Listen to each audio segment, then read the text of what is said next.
Dahil sa sakit ng kanyang anak, ay napilitan si Raya Alray na makasiping ang CEO ng isang kumpanya na kanyang pinagtatrabahuhan. 20 milyon kapalit ng isang gabi sa kama. Pumayag siya dahil ng mga oras na yun ay siya na lamang ang hinihintay ng mga doktor upang maoperahan ang kanyang 6 na taong gulang na anak. Dahil sa operasyon ay unti-unting nakarecover ang kanyang anak. Ngunit ang lalaking pinagkalooban niya ng sarili ay hindi na siya tinantanan pa at mas dinoble pa ang pera para muli siyang makasama sa kama. Ngunit mariin ang bawat pagtanggi niya. Isa pang dahilan ng CEO ay kamukha daw kasi niya ang asawa nitong namatay. Nagkataon lamang ba ang lahat o talagang may nakaraang pilit inuungkat ang tadhana? Sa ngayon, Miss Raya, ay mas gumaganda ng improvement ng pasyente. Siguro hindi rin magtatagal at magigising na ang anak mo. Ngumiti siya at nakipagkamay sa doktor ng kanyang 6 years old son na si Rygen. Sa batang edad ng anak niya ay nagkaroon na ito agad ng cancer sa buto. Ngunit sa awa ng Diyos ay unti-unti na rin itong nakaka-recover mula sa operasyon. Salamat po talaga, Dok. Malaki po ang utang na loob ko sa inyo. Maluha-luha niyang usal dito. Nginitaan siya nito pabalik at maging ito'y masayang-masaya rin dahil alam ng doktor kung paano niya ilaban ang anak sa sakit nito lalo na't hindi sila mayaman. Dahil ang uri ng sakit ng kanyang anak ay para lang sa mga mayayaman. Ang bone marrow transplant ay hindi biro ang halaga, ngunit nagawan niya pa rin ang paraan kahit kapalit niyon ay ang kanyang katawan. Kahit na sarili niya ang kapalit, ay gagawin niya para lamang sa anak na tanging lakas niya para bumangon sa araw-araw. Nailipat na namin si Rygen sa ICU, Miss Raya. Sana'y mabilis siyang makarecover at magising. Tawagin mo lamang ako kung may kailangan ka. Nasa klinika lang ako. Muli siyang ngumiti at nagpasalamat. Sinundan ng tingin ng papalayong doktor. Salamat sa Diyos at nalampasan ng anak niya ang operasyon. Ang nais na lamang niya ngayon ay magising ito kaagad at mabilis na gumaling. Dahil ilang buwan na sila sa ospital na ito. Kulang na nga lang ay dito na sila tumira ng kanyang anak. At ang mga kasama ay mga cancer patient din doon. Kita niya kung paano lumaban sa sakit ang bawat isa. Kaya kung sakali mang yumaman siya at magkaroon ng kahit kaunting pera, ang unang tutulungan niya ay ang mga cancer survivors at cancer patients sa ospital na ito. Napamahal na rin siya sa ilang buwan niyang pamamalagi rito. Kapag day off niya ay dito na siya namamalagi, kasama ang anak at mga pasyente ng ward na iyon.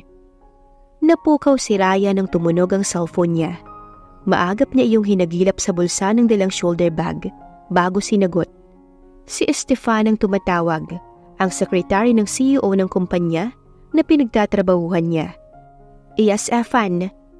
Sanay na siya sa tawag niyang iyon sa lalaki, kaya hindi na niya binago pa. Isa pa'y close naman sila ng baklang sekretary ng boss niya. Raya, bakit wala ka pa rito? Kanina ka pa hinahanap ni Sir Darius. Halata sa tinig nito ang pagkaaligaga. Nanatili siyang kalmado. Naroon na kasi siya sa tapat ng ICU, kung saan nakalagak ang kanyang anak. Sumilip siya sa salaming bintana ng silid, at nang makita ang anak, ay doon na siya sumagot sa kausap. Day off ko ngayon, Efan, kaya bakit ako hinahanap? Isa pa, hindi ba pwedeng time out naman kahit saglit ka mo? Nanggigigil na talaga siya, lalo na kung hinahanap siya ng boss niyang iyon. Nagsimula lang ang lahat ng ito nang magkasalubong sila sa parking lot last 2 months ago. Simula nun, inilipat siya ng department nang malaman nitong sa kumpanya siya nito nagtatrabaho. Dati ay ayos na siya sa pagiging Department of Finance, pero hindi niya alam kung bakit kinuha siya doon at ginawang assistant nito. Gayong may secretary naman ito. Ang mas malala pa, simula noong 1 linggo nang may mangyari sa kanila, ay para na itong asawa niya na banday sarado siya sa bawat galaw niya. Hindi niya maintindihan kung bakit ganoon na lamang ito sa kanya. Pero siguro, kailangan din niyang magpasalamat sa boss niya. Dahil kung hindi sa pera nito, ay hindi mauoperahan ang anak niya. 20 million. Napakalaking halaga niyon para sa kagaya niya. Pero ito ang nag-offer, lalo na nang tanggihan niya ito nung una. Pero dahil sa anak niya, ay hindi na siya muling nakatanggi pa. Dahil agad-agad, pera ang pinakita sa kanya. Kaya ayun, pikit mata siyang nagpagamit dito. Pero mukhang sumidhi yata ang pagnanasa nito sa kanya. Correct her if she's wrong. Pero napakagwapo ng boss niya. Kaya bakit sa kagaya niya pa? Dahil kung babae lang, napakarami nitong babae sa totoo lang. Siya ang nakakakita noon sa tuwing papasok o lalabas ito ng building na pagmamay-ari mismo nito. Yun yung mga panahong hindi pa sila nagkabangga ang dalawa sa parking lot ng gusali. Sinabi ko na Raya, pero gusto niyang pumunta ka sa opisina ngayon dahil kung hindi raw, ipapahalughog niya ang bahay mo. Makita ka lang. Gulat na gulat siya doon. Evan, may importante ka mong dahilan. Gawan mo ng paraan please. Hindi pwedeng pabayaan ng... Bigla siyang tumigil. Pabayaan ng ano? Anito. Nothing. May pinuntahan lang ako at importante to. Dugtong niya. Hindi pa pala alam ni Stefan na may anak na siya. Ni isa sa kumpanya ay walang nakakaalam nun. Dahil hindi siya ang klase ng babaeng palakwento sa buhay niya. At ano naman ang ikukwento niya? Ni tanging kwento nga lang ng nanay duray niya, ang tanging pinaniwalaan niya, at tanging binaon sa isipan niya. Kung sana'y buhay pa ito, sana ay may kasama siya sa mga ganitong pagkakataon. Sige na Evan, gawan mo ng paraan. Hindi na hinintay pa ni Raya na makasagot pa ito. Ini-off pa niya ang cellphone niya para walang tumawag. Saka pumasok ng ICU, suot ang hospital gown, mask, bonnet and sack. Raiji, baby, mommy's here. Gising ka na anak. Naluluha niyang sambit. Hawak ang lupaypay ng mga kamay ng bata. Ang dating malusog na katawan ay namayat na. Ang magagandang mga mata ay makapal na rin ang eye bags. Ang pisngi ay halatang manipis na. Kalbo na rin ang dating hanggang rikat na buhok ng anak niya. Sa isang iglap ay nagbago ang katawan nito dahil sa sakit ng anak niya. Magpagaling ka na anak, hindi ka pababayaan ni mommy. Bulong niya at masuyong dinampian ng halik ang noo ng bata. Nasa tapat pa lamang siya ng opisina ng CEO ay rinig na niya ang ingay mula sa loob niyon. Kakatok na sana siya, ngunit dahil sa narinig niyang tinig, ay mas pinili niyang manatiling tahimik at kalmado sa tapat ng pintuang nakaawang. Yes sir, right away sir. Ani Stefan, saka ito lumabas na takot na takot. Ani mo'y may humahabol na leon dahil sa pagkaripas nito. Ngunit nang makita siya, ay tila lumiwanag biglang mukha nito. God, my savior, Diyos ko Raya, pumasok ka na sa loob, baka mapatay pa ako ni sir kapag hindi kanya nakita. Hiyaw nito sa kanya at itinulak siya papasok. Sige na, bilis na. Kulang na lang balatan ako ng buhay ng boss natin. Ano bang pinakain mo dyan at parang na-addict na sa'yo? Kung hindi lang talaga malaki ang sahod dito, nilayasan ko na yan. Parang satanas na walang sungay eh. Bulong nito sa kanya. Parang siya pa itong ibinala ni Stefan sa kanyon ngayon. Nang makapasok ay biglang naglapat ang pintuan. Putik na yan. Sinaraduhan pa talaga siya ng bakla na yun. Napalunok siya nang sunod-sunod nang makita ang boss niya. Nakatayo ito sa floor-to-ceiling glass wall. Ang mga mataas na gusali ang unang masisilayan pagbungad mo sa labas. Kagaya ng gusaling ito na may iba pang mga building na halos kasing taas din ng 80-story building na kinaroroonan nila ngayon. Nakapamulsa ang dalawang mga kamay nito. Parang may kung anong kasalanan siya at tanging hatol nito ang magliligtas sa kanya. Bakit ngayon ka lang? Ang baritonong tinig ang pumuno sa magkabilang tenga niya.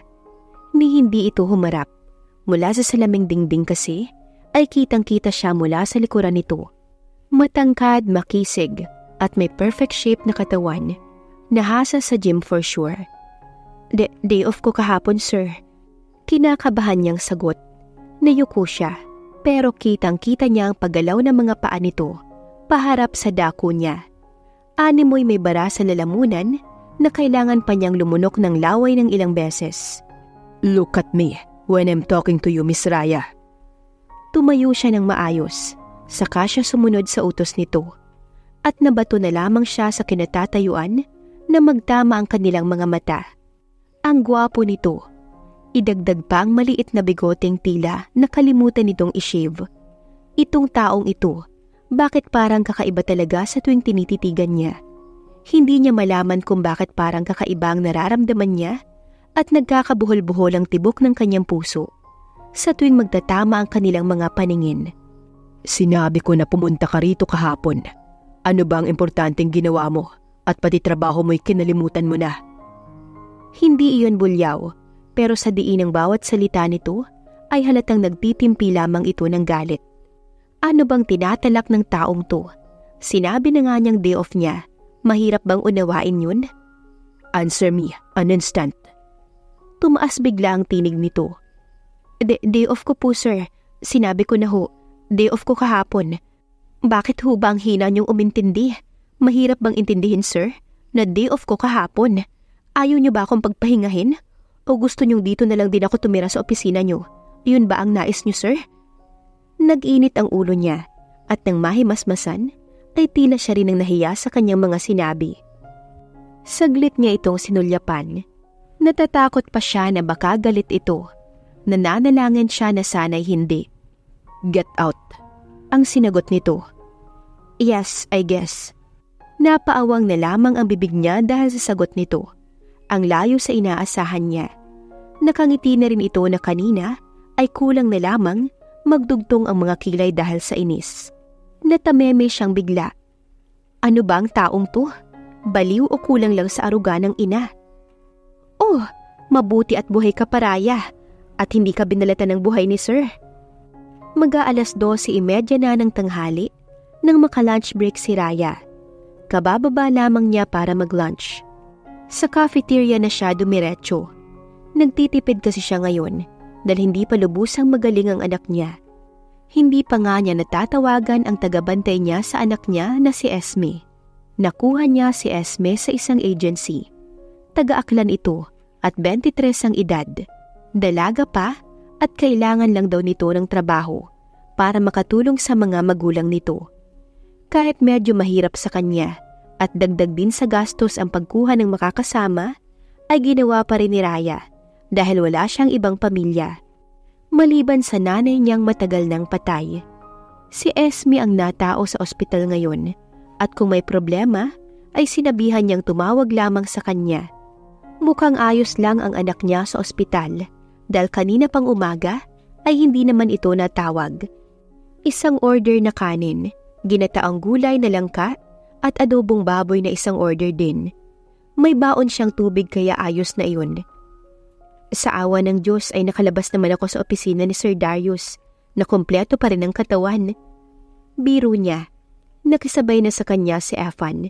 Iisang mesa lang din sila. Siguro kinulam mo ang diablong yun, no? Hindi kasi mapirmi kapag hindi ka nakikita. Alam mo bang kahapon ay kulang na lang awayin niya ang lahat ng empleyado na makasalubong niya. Ang init-init ng ulo at panay paalala sa akin na tawagan ka. Mukhang ini-off mo naman ang cellphone mo. Kaya ayun, napuno ang tenga ko sa puro sermon niya. Kainis. Halata nga sa boses nito ang inis. Pero tuloy lamang siya sa pagsubo.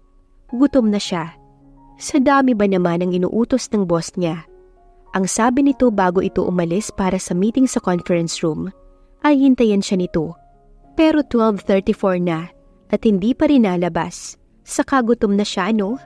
12 noon ang lunchtime, kaya nga kumain na siya. Aba, malay ko dun. Wala naman akong ginagawa. Nagtatrabaho lang ako ng maayos. At di ba marami namang babae yun? Iba-iba pa nga eh. Nung isang buwan nakita kong isang model ang nakalingkis sa kanya. Last week naman bago rin. Mukhang taga-ibang bansa. Kaya wag mo akong pinagbibintangan yan. Kumunot lang ang noo ng kausap niya. At hindi na sumagot. Bakit daw ba hinahanap ako kahapon? Uminom ng tubig si Stefan bago siya nito sinagot. Ang sabi importante raw. Abay malay ko kung anong importante yun. Hindi nga ako nagtanong, baka mawalan ako ng trabaho. Hanggang matapos sila sa kinakain, ay puro kwentuhan lang ang ginagawa. Nang matapos ay saglit lang silang nagpahinga at nagpasya na sila ni Stefan na bumalik na dahil 1:45 na rin. Mahirap na at baka malate sila at siguradong masasabon talaga sila ng boss nilang ipinaglihi yata sa galit. Panay ang tawanan nila habang naglalakad sa pasilyo. Type ko si sir, kaso sobra naman ang kasungitan. Ani Stefan, hindi na siya sumagot. Ayaw niya na kasing malaman ng iba ang nasa puso niya. Hindi siya sanay magkwento tungkol sa sarili niya. Dahil kung trabaho, ay trabaho lang talaga. O, wag mong sabihin hindi ka napopugian sa boss natin. Tiningnan niya si Stefan. Nag-iwas siya ng tingin rito. Hanggat maaari ay umiiwas siya na malink sa mga katrabaho. Sa ganda mong yan, matangkad at kutis labanos din. Malabong hindi ka type ng amo nating yun. Hula ko'y gusto ka nun, hindi lang niya sinasabi. Huwag kang ganyan. Trabaho lang ang pinunta ko rito at hindi kung sino pa. Pero kung paaminin mo ako kung nagagwapuhan ako kay sir, maybe he is. Pero hindi siya ang tipo kong lalaki. Masyadong arugante, mainitin ang ulo, laging galit.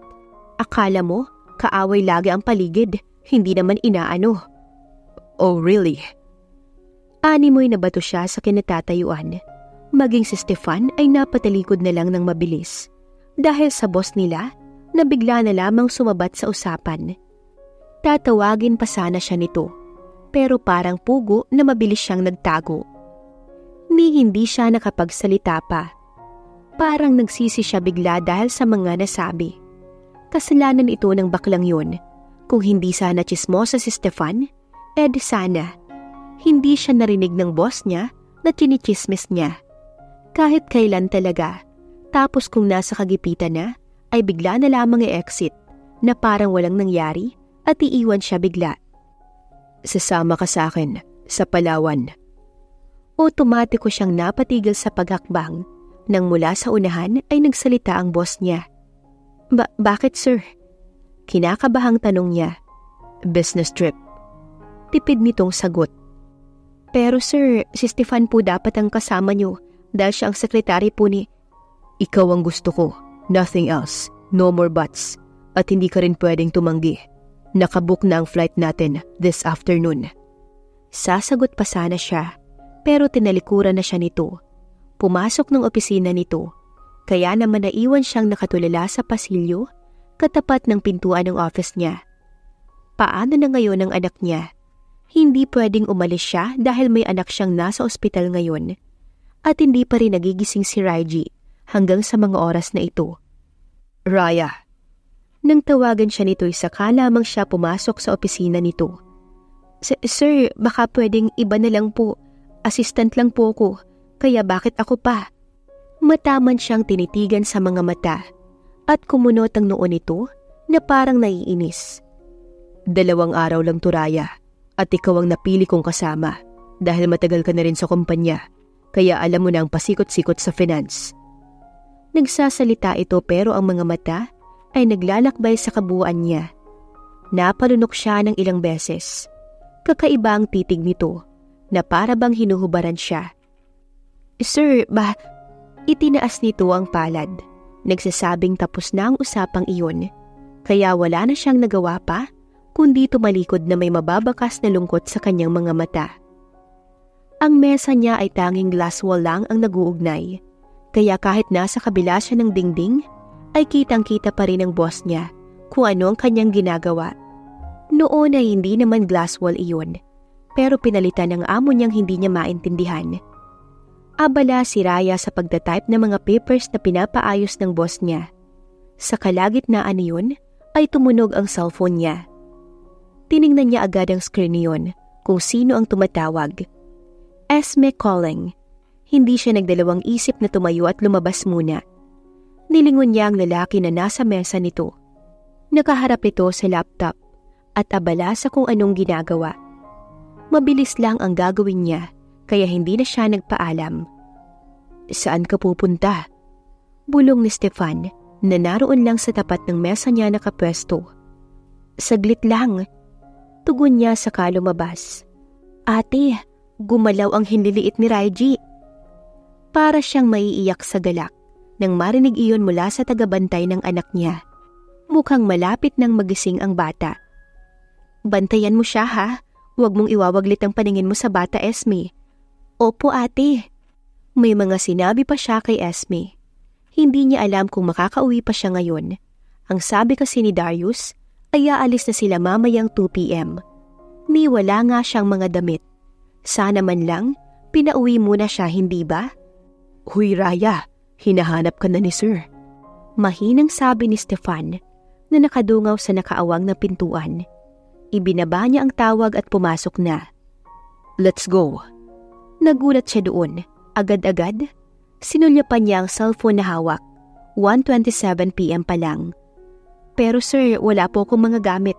Wala po akong "Don't worry, naayos ko na ang lahat. We need to go right now." Seryoso nitong usal. "Bye." Kinindatan siya ni Stefan. Parang nangaasar pa ito. Umismid siya upang ipakitang hindi talaga siya sang-ayon sa mga nangyayari ngayon. "What are you waiting for? I said let's go." Nilingon niya ito. Opo sir." Pilit niyang sagot at sumunod na sa likuran nito. Pagdating sa lobby ay may sumalubong na lalaki. May 2 maleta, isang black and white. "Sa kotse." Utos nito sa lalaking nakasuit. "Yes sir." Nito. Tahimik lang siya habang nagmamasid sa mga nangyayari. "Get in." Utos muli nito. Sinunod lang niya ang bawat sinasabi nito. "To the airport." Sa bawat salita nito, ayun din ang oras para gumalaw ang tauhan nito. Umandar ang kotse, kaya tarantang hinila niya ang isang dulo ng seatbelt. Pero mukhang na-stuck iyon sa gilid at hindi mahila-hila. Malakas na ang ginawa niyang paghila, ngunit hindi man lang matinag. Nagulat na lamang siya nang biglang tumambad sa harapan niya ang seryosong mukha ng amo niya. "Let me." Nito. Pigil ang hininga niya lalo na nang maamoy niya ang mabangong hininga nito. Naalala tuloy niya ang nangyari sa kanila nung nakaraang linggo. Napalunok siya ng sariling laway at dahan-dahan itong bumalik sa kinauupuan nang maisara nito ang seatbelt niya. Panandalian pa itong tumingin sa mga mata niya. "Next time, matuto kang magkabit ng sariling seatbelt mo." Bulong nito sa gilid ng tenga ni Raya. Napayuko na lamang siya dahil parang sa tindi ng kabog ng puso niya ay baka lumabas na iyon sa dibdib niya. Inabala na lamang niya ang sarili sa hawak na cellphone. Maya't maya kung mag-update si Esme. Nagpapasalamat siya dahil kahit papaano ay may improvement na ang anak niya. Hindi niya maiwasang mapangiti habang nakatuon sa labas ng sasakyan ang kanyang mga mata. Hindi niya nilingon ang boss niya. Baka ano pa ang isipin nito. Hanggang sa bumaba na sila ng sasakyan. "Ingat po sir." "Thanks." Sagot nito sa tauhan. Kinuha ang 2 mga maleta sa trunk ng sasakyan. Sigurado siyang sa kanyang isa doon. Hihilain na sana niya ang isa nang biglang pinigilan ng boss niya ang kanyang kamay. May bulta-bultahing kuryente ang biglang sumiklab sa buong katawan niya. Heto na naman. Naulit na naman ang mga sandaling kasama niya ito sa iisang kama. Napaiwas siya ng mga mata nang titigan siya nito. "Ako na." Nito. Paglapag ng eroplano sa airport, ay may magarang sasakyan ang sumundo sa kanila. Hindi na siya nag-usisa kung sino at saan galing iyon. Dahil alam naman niya na isang mayamang tao ang kasama niya. At lahat ng mga ito ay mukhang ayon din sa plano ng boss niya. Habang nasa himpapawid pa lang kasi sila kanina, ay walang humpay na ito sa pagsa-cellphone. Hanggang sa makalapag sila sa lupa, ay may kausap ito. Pagpasok nila ng kotse, ay umarangkada na agad ang sasakyan. May driver iyon at may pangalan ng kung anong hotel ang suot nitong floral polo. Tahimik lang siya sa biyahe at tanging nasa isip niya ay ang anak niya na nasa ospital ngayon. Mag-aalas 3:40 na ng hapon, kaya ang araw ay mababa na. Tumatama iyon sa bintana ng sinasakyan nilang kotse. Napakaganda ng baybayin na tinatahak nila. At kahit malapit sa dagat ang kalsada, ay nagtataas ang kahoy ang matama nilang nadaraanan. Karamihan ay mahogany tree at acacia na halos kasinlaki ng bahay kubo ang trunk nito. Napapanganga dahil din sa mga magagandang tanawin. Maraming mga stall silang nadaraanan. Karamihan ay mga prutas ang tinda at may mga bulaklak din. Siguro, masayang tumira sa ganito kagandang lugar. Sa isip niya. Nandito na po tayo, sir. Bumaba ang driver at unang pinagbuksan ng boss niya. Siya ay nagkusa na ring bumabang mag-isa. Hindi naman kasi kailangan nang may tagabukas ng pinto para sa kanya. Welcome to Seaside Viewpoints Hotel. Natulala si Raya sa ganda ng lugar. Ni hindi siya nakapagsalita ng ilang segundo dahil sa nakikita. Hanggang sa humakbang na ang boss niya. Sumunod siya ng tahimik.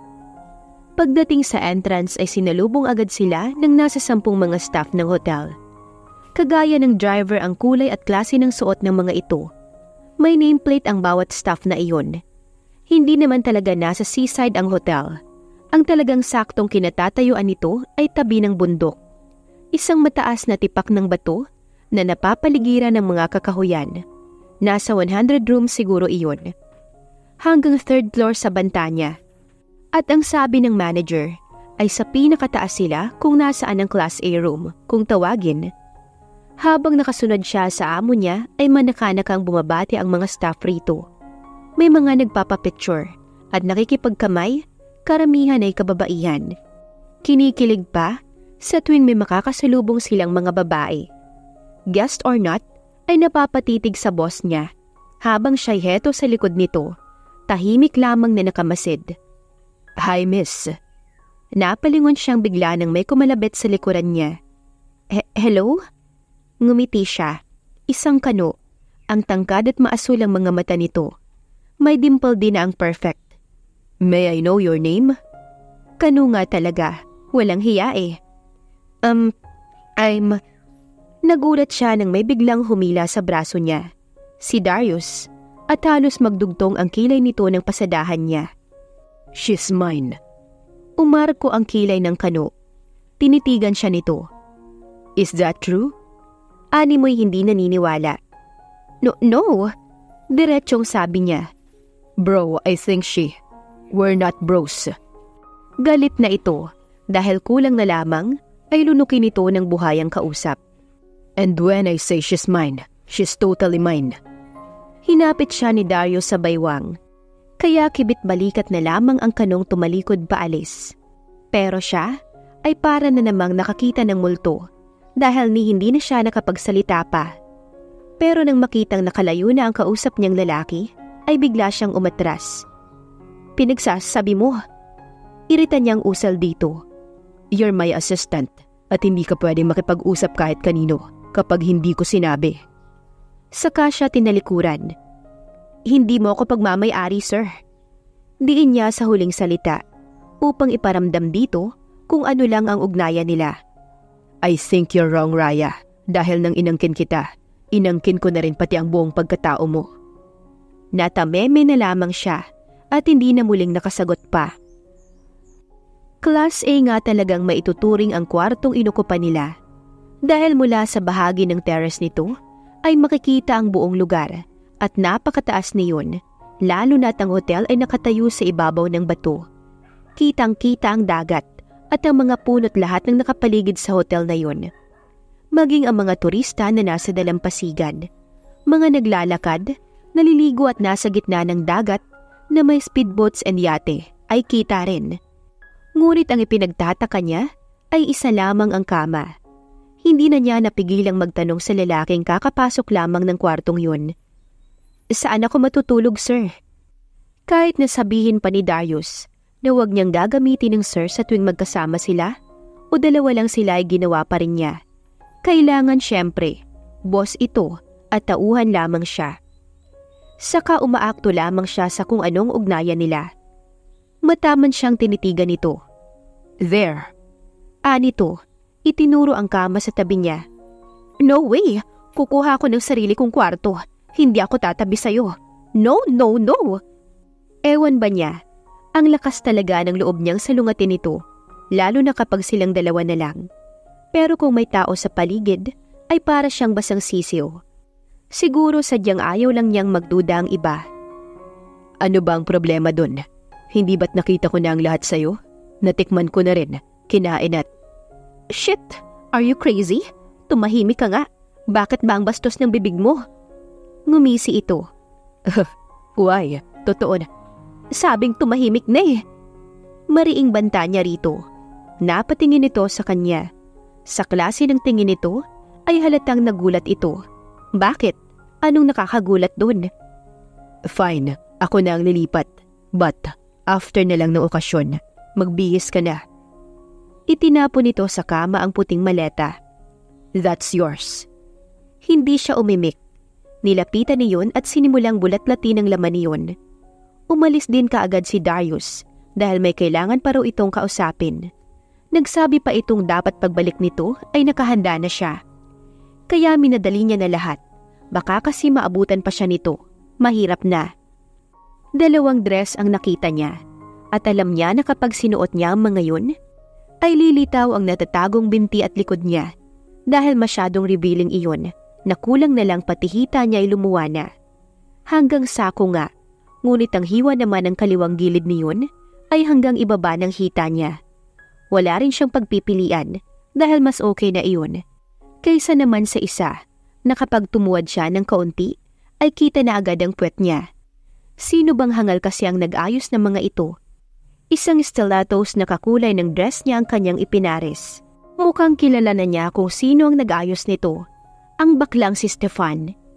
Kumikintabang suot niya para tuloy siyang pupunta sa isang malaking pagtitipon.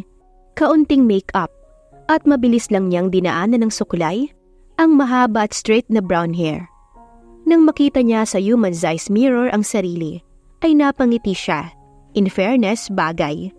Kahit hindi siya komportable, maging siya'y nagulat sa refleksyon niya sa salamin. Tumalikod siya at may hugis pusong balat siyang nakita sa kanyang balikat. Matagal na iyon doon. Sabi ng nanay niya, simula raw nang ipanganak siya ay meron na siyang ganun. Birthmark nga ika ng iba. Pero marami ring nagsasabi na taga-probinsya nila, na nakita lang daw siya ng nanay niya sa tabing dagat.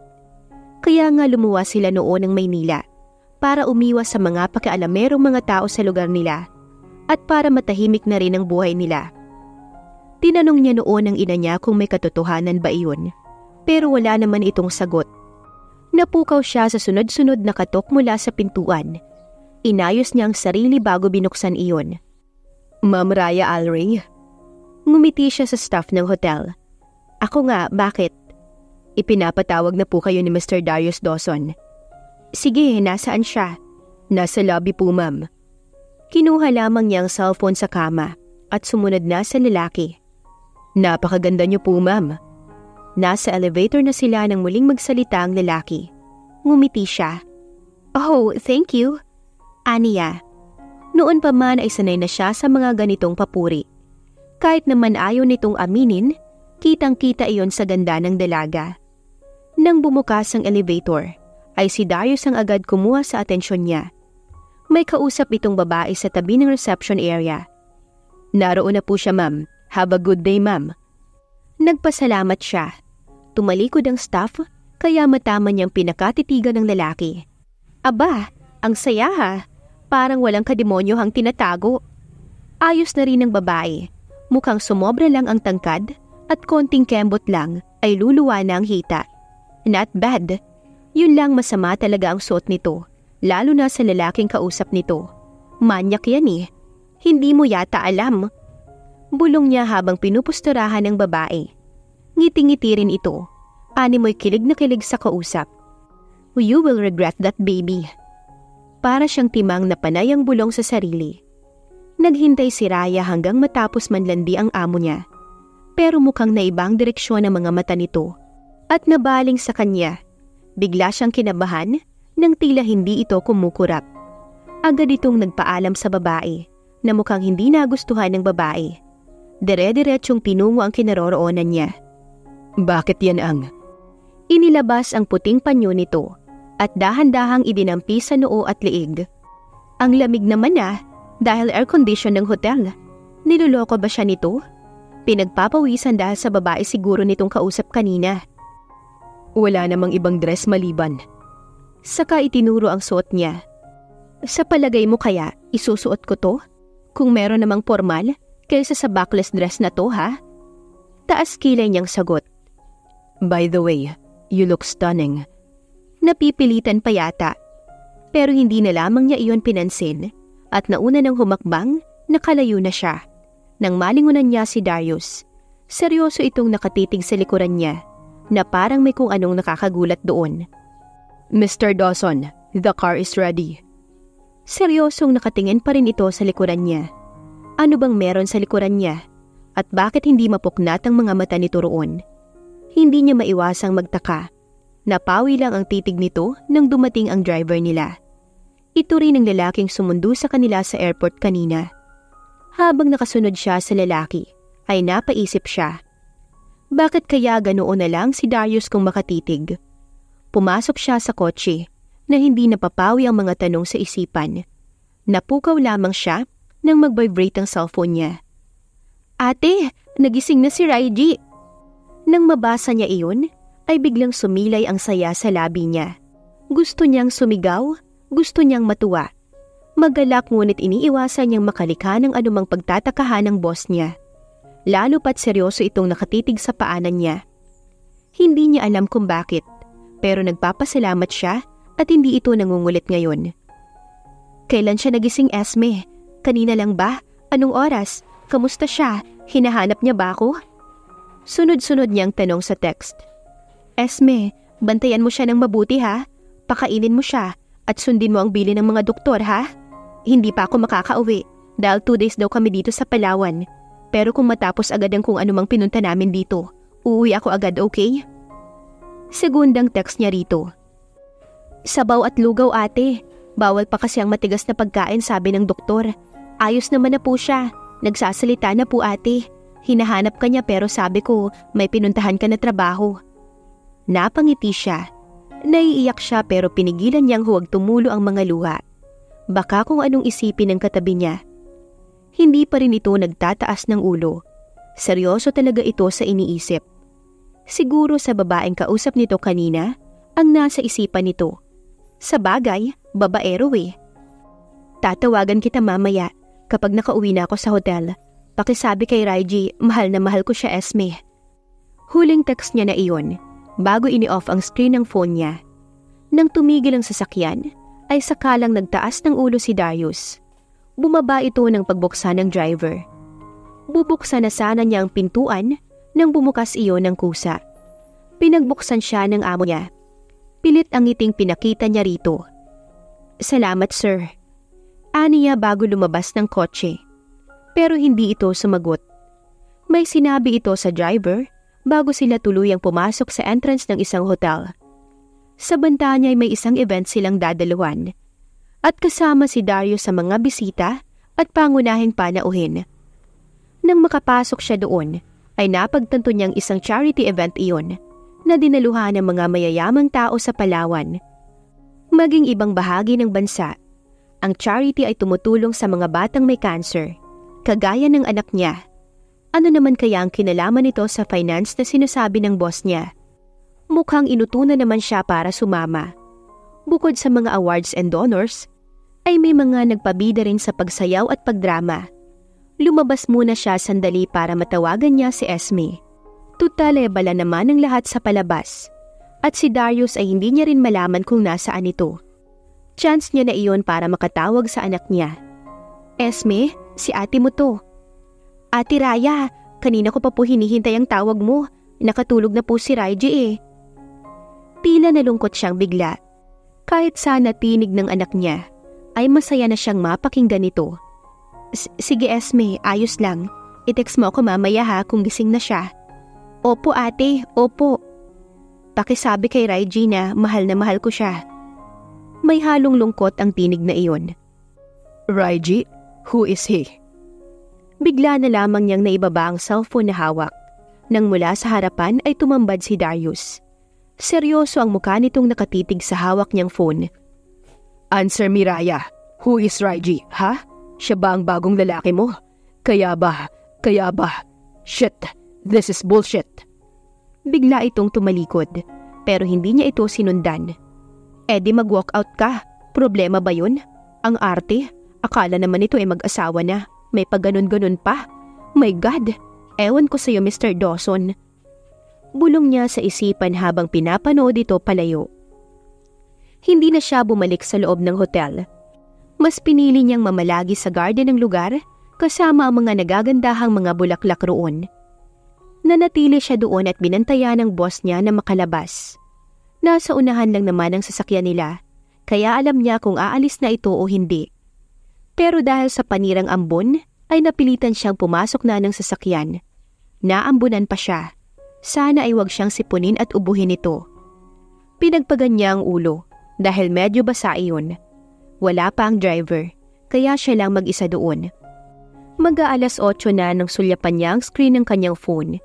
Medyo nagugutom na rin siya dahil kaninang tanghali pa siya kumain at anong oras na ngayon.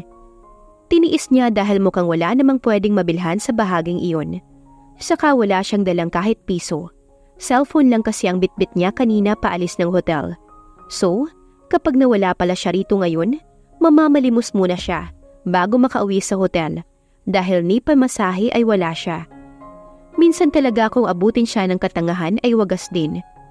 Minsan lang, pero sobra namang katangahan ito. Dahil sa kakahintay sa boss niya, ay nakatulog na siya sa backseat. Kahit paano na lang ang posisyon, basta komportable ang dalaga. Chanel, kumapit ka. Hawakan mo ang kamay ko. Chanel!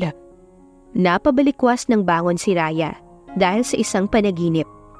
Muli na namang nagpaparamdam sa kanya ang panaginip na kagaya niyon. Sino si Chanel? Ni hindi niya ito kilala at ang lalaking nasa panaginip niya ay hindi man lang makita ang mukha niyon. Naka-blurred na hindi niya maintindihan. Isang kotse na malapit ng mahulog sa bangin.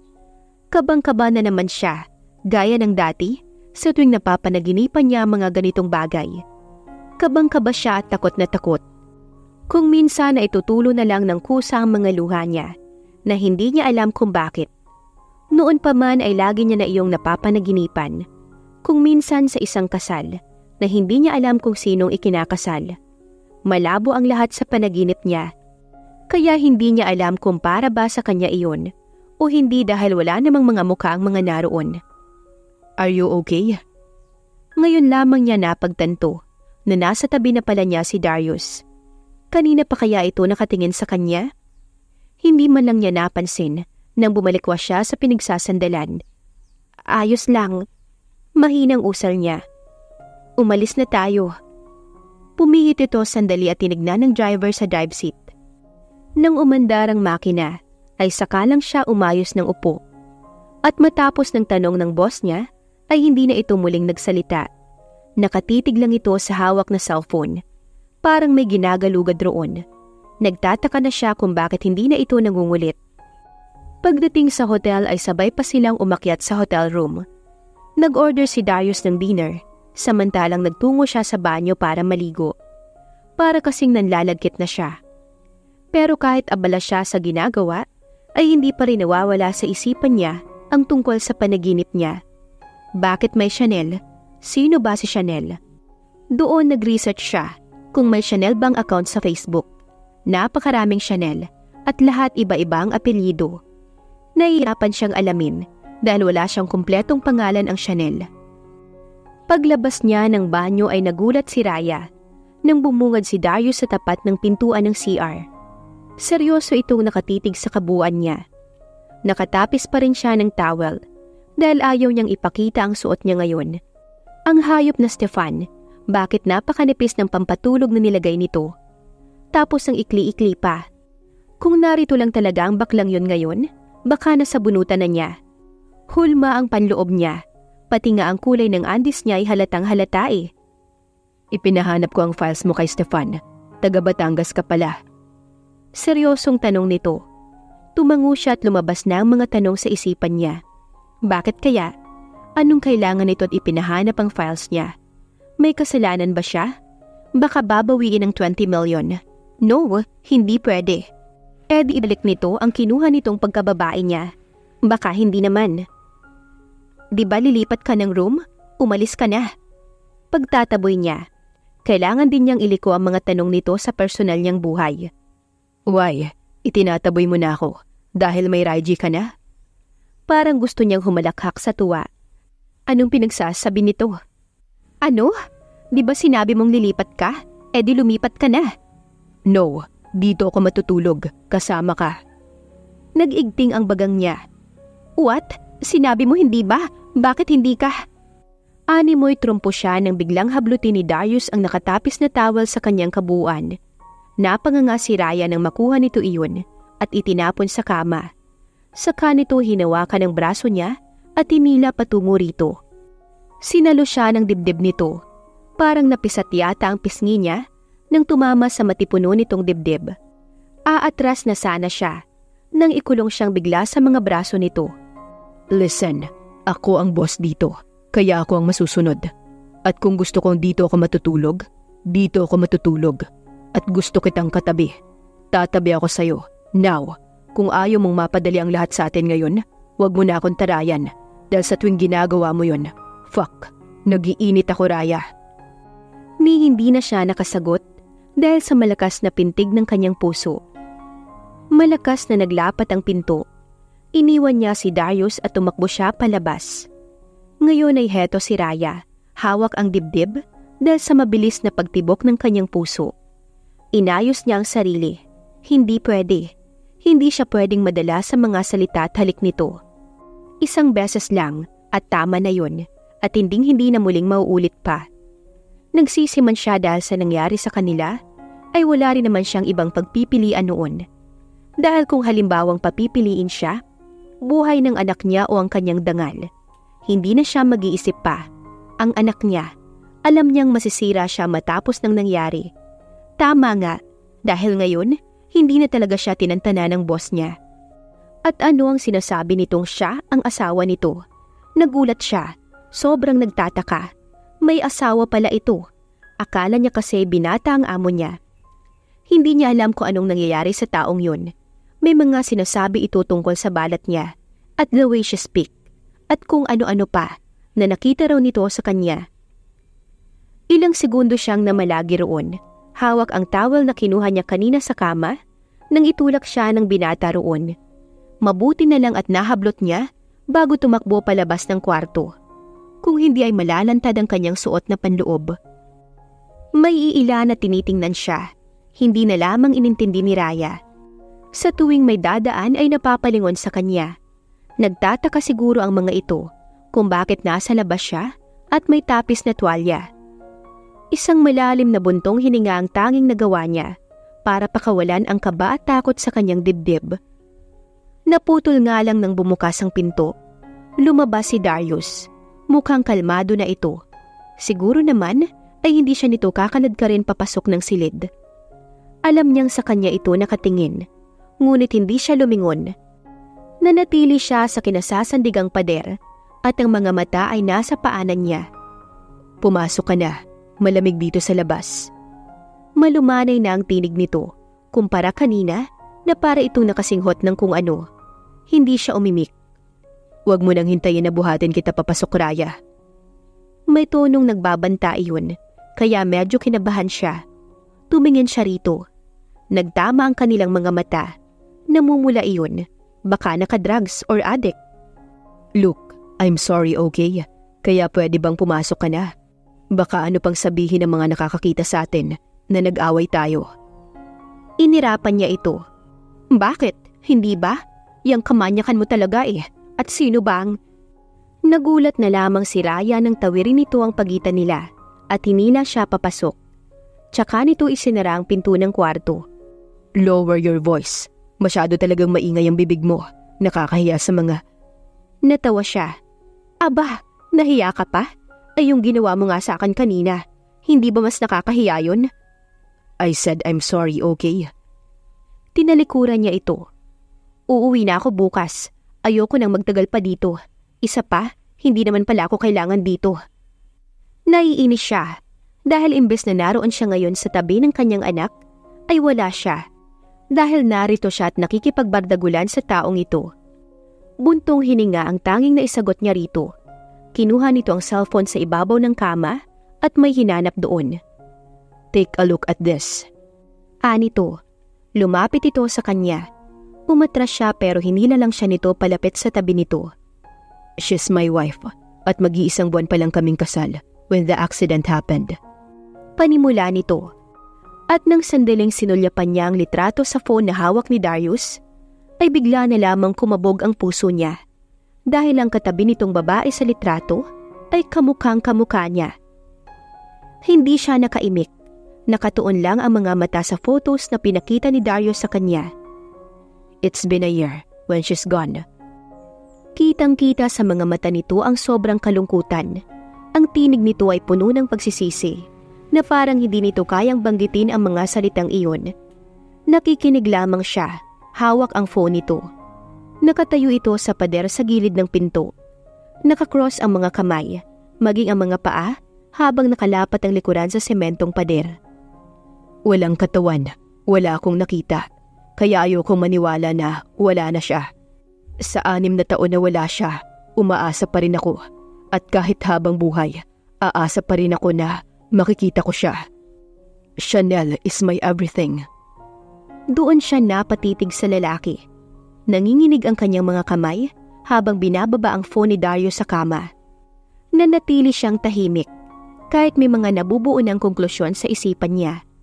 Patuloy ito sa pagsasalita at kahit gusto niyang sumagot ay mas minabuti niyang manahimik na lang kahit nakabang-kaba ang puso niya. Hindi alam ni Raya kung bakit, pero talagang kinakabahan siya ngayon. Dahil kaya ito sa mga narinig niya o dahil sa posibilidad na ang tinutukoy nitong asawa ay siya? Hindi siya yun. Sigurado siya doon. Natapos lang ang pagsasalita ng boss niya nang dumating ang in-order na dinner ng lalaki. Tumayo ito at nakita niya ang pasimpleng pagpunas nito ng mga mata. Sa parteng iyon ay para talagang pinipiga ang puso niya. Ang boss niya na may pagkademonyo ang ugali, suplado, mainitin ang ulo, at lagi na lang tama, ay may tinatago rin palang kalungkutan sa puso. May tinatagong sakit ng matagal na panahon. Sabay silang naghapunan, ngunit tahimik lamang silang nagsalo sa pagkaing nakahain. Gutom na siya. Paano ba naman ay hindi pa siya nakakakain simula kaninang dumating sila ng Palawan. Matapos ng dinner, ay tahimik na lumabas si Darius. Kumuha kasi ito ng ibang kwarto. Parang ang nag-aalangan pa ito. Ngunit dahil hindi siya umiimik, ay lumabas na lang ito ng tahimik. Katapat lang na kwarto ang kinuha nito. Habang siya ay nahiga na para magpahinga. Ngunit hindi niya inaasahan na magigising siya ng hating gabi dahil nanginginig siya sa sobrang lamig. Kahit masakit ang ulo ay tumayo si Raya para patayin ang aircon. Para kasing hindi niya nakaya pang matagalan ang nararamdamang lamig. May first aid kit sa mini kitchen, kaya uminom siya ng isang Bioflu at isang paracetamol para mas mapabilis ang paghupa ng lagnat niya. Animoy bubuka ang ulo niya sa sobrang sakit niyon. Kahit nababalot na rin ng kumot ang buong katawan niya, ay hindi pa rin naiibsan ang lamig na kanyang nararamdaman. Pinilit niya ang sariling tumayo upang gisingin si Darius sa silid nito. Nakasuporta ang pader sa bawat hakbang niya. Humawak na siya dahil baka matumba siya bigla. Nakalabas nga siya at nasa harapan na rin ang pintuan ng kwarto ng amo niya. Kakatok na sana siya nang biglang bumukas iyon. Hindi nakasarado ang pintuan. Nakaawang lang iyon, kaya hindi na siya kumatok pa at humakbang na papasok. Please, harder. Shit. I'm coming. Natuod siya sa kinatatayuan nang mula sa liwanag ng lampshade na nakapatong sa bedside table ay kitang-kita niya kung paano gumalaw ang babaeng nasa ibabaw nito. Halos mabaliw ang mga ito sa ginagawa na hindi na napansin ang taong pumasok sa silid na iyon. Fuck, Foster Agatha. Bulalas ng lalaki. Sunod-sunod ang pag-indayog ng babae na parang wala iyong katapusan habang nakapatong sa ibabaw ng binata. Agad siyang tumalikod at iniwan ang mga ito na may luha ang mga mata. Pinahid niya ang mga iyon ng marahas. Bakit siya umiiyak? Anong iniiyakan niya? Si Darius ba? Anong karapatan niya? Isa pa, hindi tamang nasasaktan siya ng ganito Wala silang relasyon ng boss niya, kaya bakit? Bakit tumutulo ang mga luha niya? Bumalik si Raya sa kanyang silid at pinilit na lamang ang sariling makapagpahinga. Kung sana'y wala siyang lagnat ngayon, baka iniwan na niya ang amo niya at umuwi na lang ng Maynila. Pero dahil sa sakit niya, ay kailangan niyang manatili rito. Halos hindi siya nakatulog. Panay ang bangon niya mayat maya dahil pati ang pagpunas ng noo niya ay siyang gumagawa. Sino naman ang gagawa? Si Darius na nasa hita ng iba? Na halos mamatay na siya rito, pero ang demonyong lalaking yun ay nagpapakasarap sa piling ng iba? Naikuyom niya ang kamao. Awang-awa pa naman siya rito kanina. Tapos yun lang palang makakapanghupa ng lungkot nito? Naniwala pa siyang Chanel is my everything daw. Putang ina niya. Ngayon ay sinisiguro niya na hindi malalaman ni Darius kung sino ang Chanel na hinahanap nito. Kahit pa may mga posibilidad siya, hindi niya iyon sasabihin. Hindi siya magsasalita. Bahalang magdusa ang hayop na yun. Sa awa ng Diyos ay gumaling siya sa sariling pag-aalaga. Kinabukasan ay maaga siyang nagpabook ng tiket pabalik ng Maynila. Siguradong tulog pa si Darius dahil hindi pa niya ito nakita. Ayos lang, mas mabuti nga iyon para hindi nito malaman na nilayasan na pala niya ito. Mabilis siyang nagbihis at inayos ang mga gamit. Saka niya hinila ang maleta palabas ng silid na iyon. Napakaganda nga sana ng Puerto Princesa, ngunit hindi niya ramdam dahil sa kasamang wala yatang puso. Babe, thank you for that wonderful evening.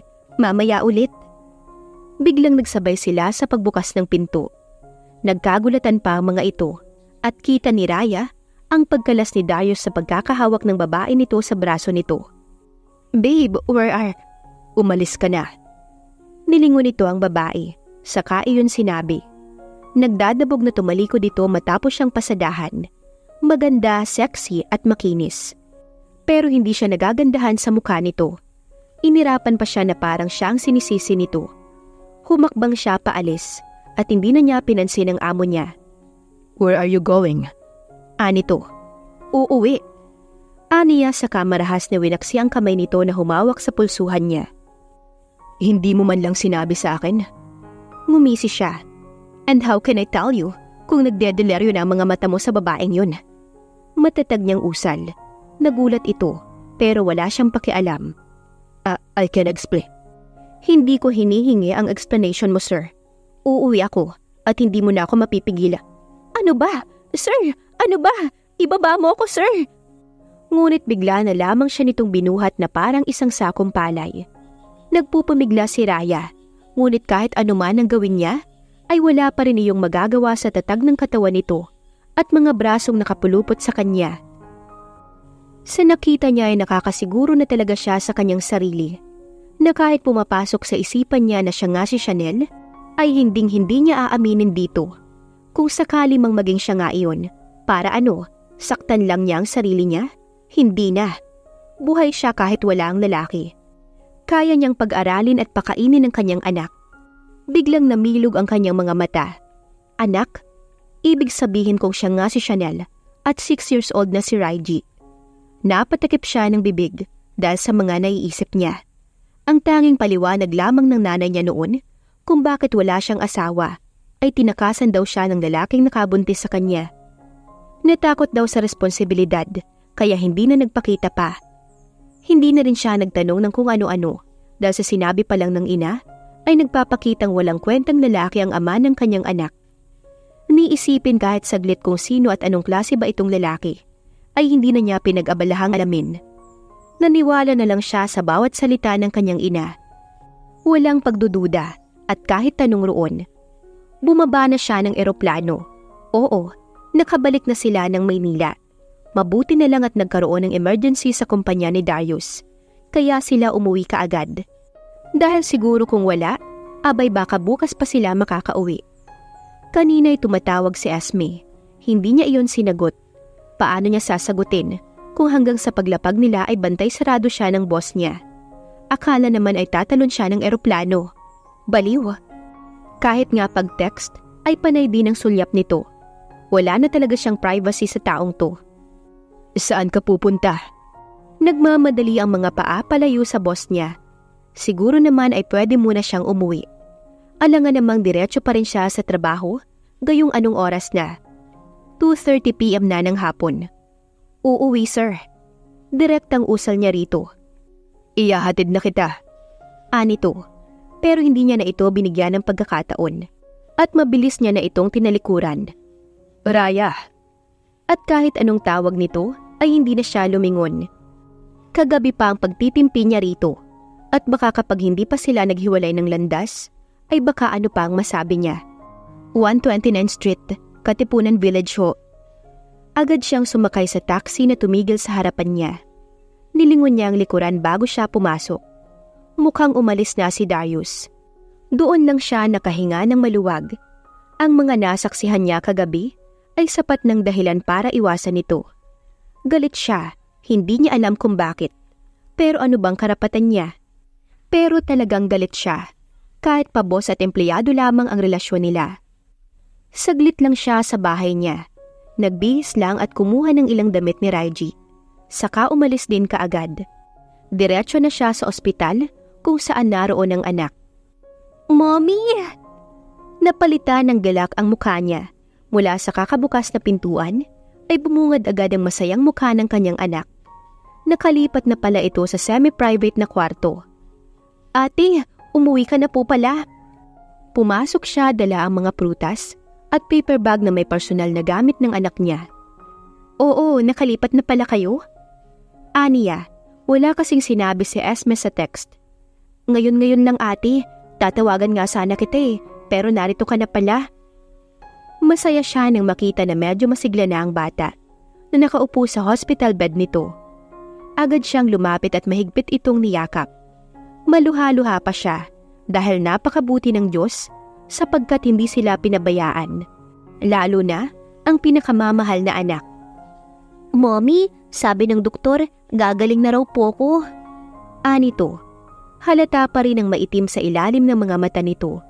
Payat pa rin si Raiji. Kalbo din na talagang ayaw sana nitong mangyari. Pero wala silang magagawa dahil sa sakit nito.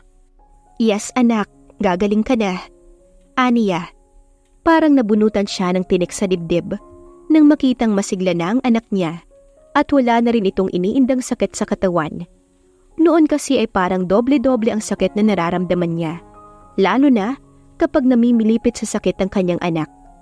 Kung pwede lamang niyang akuin ang sakit nito, ginawa na niya ng walang pagdadalawang isip.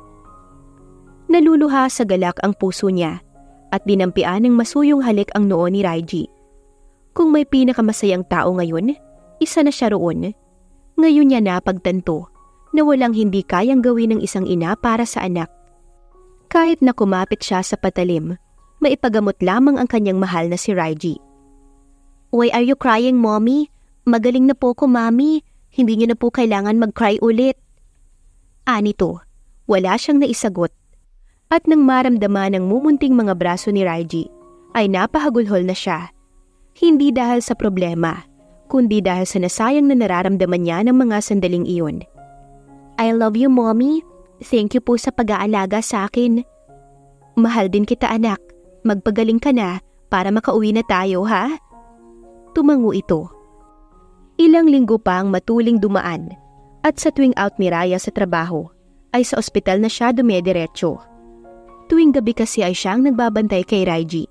Dahil umuwi si Esme para kinabukasan, ay ito naman ang magbabantay. Ganon na ganon ang kanilang routine hanggang sa maging maayos na si Raiji.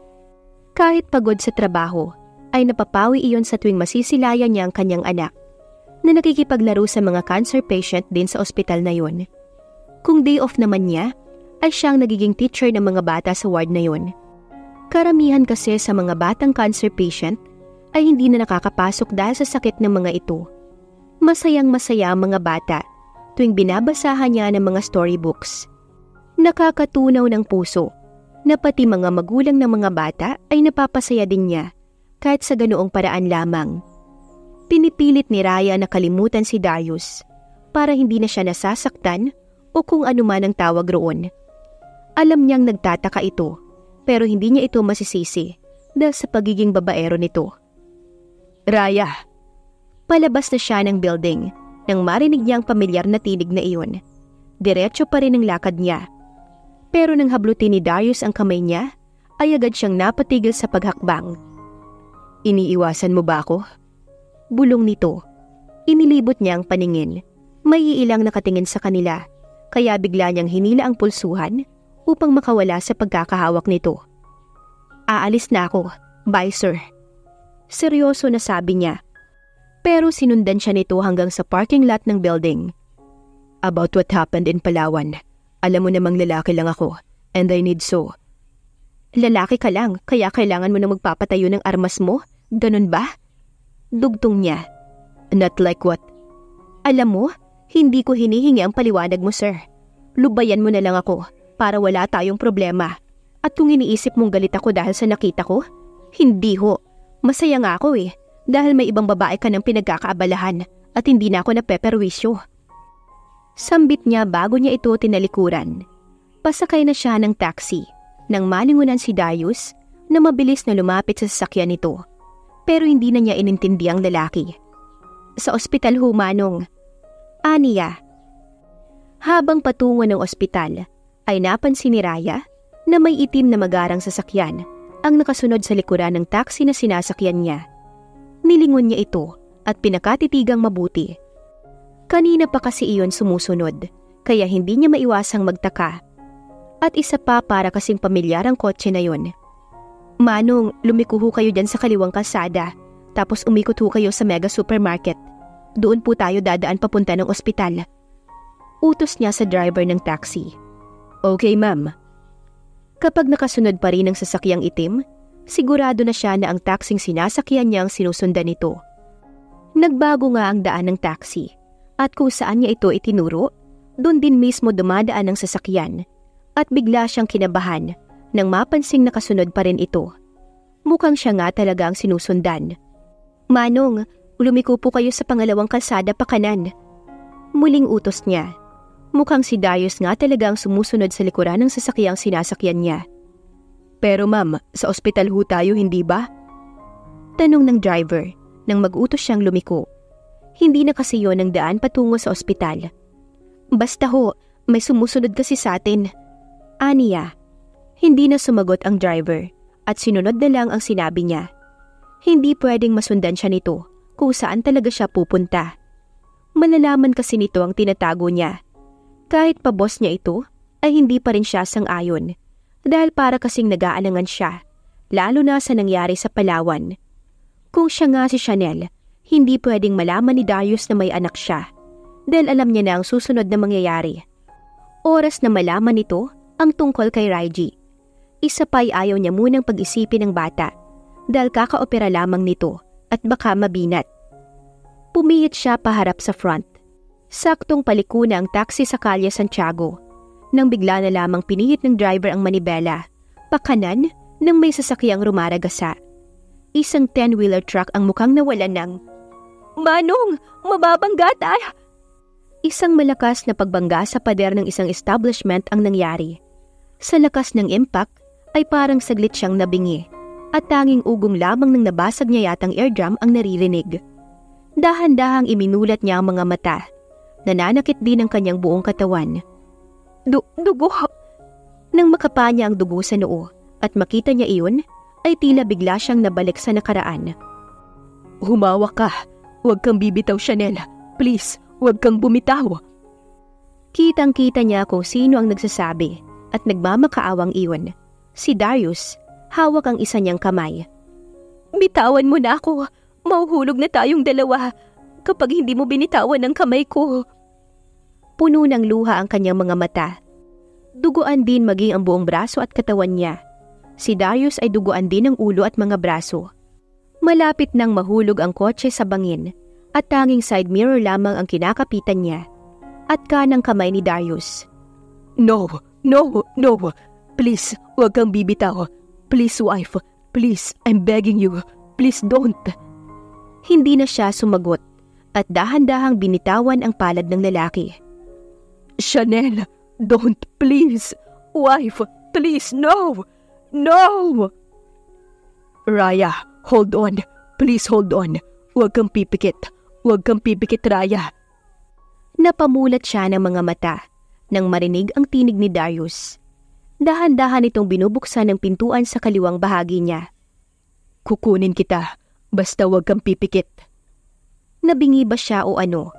Dahil naririnig niya ang panginginig ng boses nito, na animoy takot na takot sa klase ng kilos nito. Raya, hold my hand. Raya, please hold my hand. Mga huling salitang narinig niya bago siya tuluyang nawala ng ulirat. I do, Father. Pumihit siya paharap sa asawa. Nakangiti ito, nakatitig sa kanya. Napakagwapo nito sa suot na black suit. Hawak siya sa magkabilang palad. Itinaas nito iyon at dinampian ng masuyong halik ang magkabila niyang mga kamay. I love you. I love you so much, my wife. Nakahanda na ang sagot niya, ngunit bigla na lamang nag-iba ang paligid niya. Ang dekorasyon ng kasal ay unti-unting nalulusaw. Ang mga tao sa paligid niya ay isa-isang nagbago ng anyo. Duguan at nakatitig iyon sa kanya. Agad siyang humarap sa asawa, na takot. Hanggang kamatayan. Mahinang wika ni Darius, habang umaagos ang maraming dugo sa noo nito. Unti-unti itong naaagnas. Kabang-kaba, takot na napabalikwa si Raya sa kinahihigaan. Pawisan ang noo at maging yata ang buong katawan. Napakasama ng panaginip niyang iyon. Inilibot niya ang mga mata sa kabuuan ng buong silid. Puting kisame, may dextrose ang kanang pulso, at may bendahe ang kanyang ulo. Itinaas niya ang mga braso. Maraming gasgas iyon. Natulala siya saglit at inaalala ang nangyari. Na aksidente, nabangga sila sa isang pader ng isang establishments. Bigla siyang naluha dahil lahat ng mga alaala niya ay biglang bumalik dahil sa nangyari kanina. Patuloy na dumadaloy ang masaganang luha sa kanyang mga mata. Dahil sa huling pangyayaring nangyari sa kanila, ay si Darius na ang asawa niya. Asawa niya ito. Napaka-imposible. Ngunit iyon ang katotohanan. Pumihit ang siradura ng pintuan at narinig ni Raya ang pagtunog niyon. Mabilis niyang pinahid ang mga luha at bumalik sa pagkakahiga, saka siya pumikit. Ramdam niyang may lumapit sa kinahihigaan niya. Bakit bumalik ka pa, Chanel? Bakit ba ang tibay mo? Masyado kang mahal ng Diyos dahil sa ilang ulit niyang pagsagip sa'yo. Pero ngayon, sisiguraduhin kong katapusan mo na, mga agaw. Kilala niya ang boses na yon. Boses ng babaeng minsan na niyang pinagkatiwalaan. Gumalaw ang unan sa gilid niya. Nanatili pa rin siyang nakapikit. Babalik na sa akin si Darius. Oras na mawala ka na ng tuluyan. Anito. At itinapat ng babae ang unan sa mukha niya. Ramdam niya iyon. Ngunit bago pa man tuluyang dumako sa mukha niya ang puting unan, ay bigla niyang hinawakan ang magkabilang kamay nito at itinulak ng malakas. Sinasabi ko na nga ba, ikaw may kagagawa ng aksidenteng yun, Agatha. Malakas niya itong naitulak. Dahil sa gulat ay tumilapon ng babae. Ano? Nakakaalala ka na? Kahit masakit ang ulo niya maging ang katawan niya, ay pinilit ni Raya na tumayo upang hindi siya agad mahawakan ni Agatha. Tumayo ang babae. Oo, at kilala na kita. Akala ko kung sino lang naahas. Akala ko, isa lang pokpok na nakilala ni Darius sa Palawan. Pero hindi pala. Ikaw pala talaga yan, best friend. Ngumisi siya. Diniina ng huling salitang iyon. Mukhang nabagok ang ulo mo, kaya bumalik ang mga alaala mo. Pero ngayon, mukhang huli ka na. Dahil buntis na ako, Chanel, at si Darius ang ama. Biglang kumirot ang puso niya. Ibig bang sabihin nito, matagal nang may relasyon si Agatha at Darius? Para siyang maluluha, ngunit pinilit niyang pigilan iyon. Dahil oras na makita nitong umiiyak siya, siguradong iisipin nitong talo na siya. Kaya kung ako sa'yo, hindi ko aaminin kay Darius na ikaw si Chanel dahil wala ka pa ring magagawa. Natawa ito. Sakto rin na bumukas ang pintuan. Inayos niya ang sarili bago bumalik sa kama. Agatha, what are you doing here? Nagulat ito nang makita ang babaeng kasama niya sa loob ng silid na yon. May hawak itong unan, pero nang mapansin ni Darius, ay kaagad nitong ibinalik sa kama niya iyon. Ngumiti ito. Here, mahiga ka na. Napakagaling talaga ng demonyong babaeng to. Pero nang makita siya ni Darius, ay kaagad itong lumapit sa kanya. Raya, gising ka na. Kamusta ang pakiramdam mo? Tatawagin ko ang doktor. Tatalikod na sana ito nang tawagin niya ito. Lumingon ang binata. Huwag na, ayos na ako. Ang babae mong paalisin mo dito. Malamig na sabi niya. Nasasaktan siya, sobrang nasasaktan.